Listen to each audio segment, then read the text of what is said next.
السلام علیکم ناظرین، آج ہم بات کرنے والے ہیں اردو غزل کے بارے میں۔ سوال نمبر 1 ہے، غزل کس زبان کا لفظ ہے؟ تو اس کا جواب ہے عربی۔ سوال نمبر 2 ہے، غزل کی تمام مصرے ڈیش وزن اور بحر میں ہوتے ہیں؟ تو جواب ہے ایک ہی وزن اور بحر میں ہوتے ہیں۔ نمبر 3، دو کلموں کے حرکت و سکون میں برابر ہونے کو کیا کہتے ہیں؟ جواب وزن۔ مصرع کا معنی کیا ہے؟ دروازے کا ایک پٹ۔ وہ لفظ یا الفاظ کا مجموعہ جو ہر شعر کے آخر میں دہرایا جائے کیا کہلاتا ہے؟ جواب ہے ردیف۔ نمبر 6، ان حروف و حرکات کے مجموعے کو کیا کہتے ہیں جو ہم آواز ہوں؟ جواب ہے قافیہ۔ غزل کے پہلے شعر کو کیا کہتے ہیں؟ جواب مطلع۔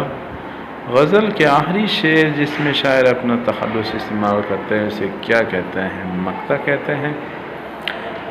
سوال نمبر 9 ہے، غزل کے بہترین شعر کو کیا کہتے ہیں؟ جواب ہے بیت الغزل۔ سوال نمبر 10 ہے، غزل و نظم کے قافیہ اور ردیف کو کیا کہتے ہیں؟ جواب زمین۔ سوال نمبر 11 ہے، غزل میں کم از کم اشعار کی تعداد کتنی ہونی چاہیے؟ 5 ہونی چاہیے۔ سوال نمبر 12 ہے، جدید اردو غزل کے عناصر اربع کون ہیں؟ جواب نمبر ہے جگر، اصغر، فانی اور حسرت۔ سوال نمبر 13 ہے، اردو میں غزل گوئی کا آغاز کس شاعری کے اثر سے ہوا؟ فارسی شاعری کے زیر اثر ہوا۔ سوال نمبر 14 ہے، اردو شاعری کا آغاز کہاں سے ہوا؟ جواب ہے شمالی ہند سے۔ سوال نمبر 15 ہے، اردو کا پہلا صاحب دیوان شاعر کون ہے؟ تو جواب ہے قلی قطب شاہ۔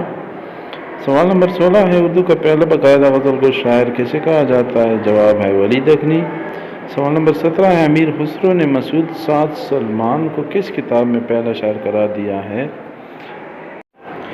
لیکن اس کا کلام موجود نہیں ہے؟ تو جواب ہے غزۃ الکمال۔ سوال نمبر 18 ہے، غزل جتنی ہی بدنام ہے اتنی ہی مجھے عزیز ہے، یہ کس کا قول ہے؟ جواب ہے رشید احمد صدیقی۔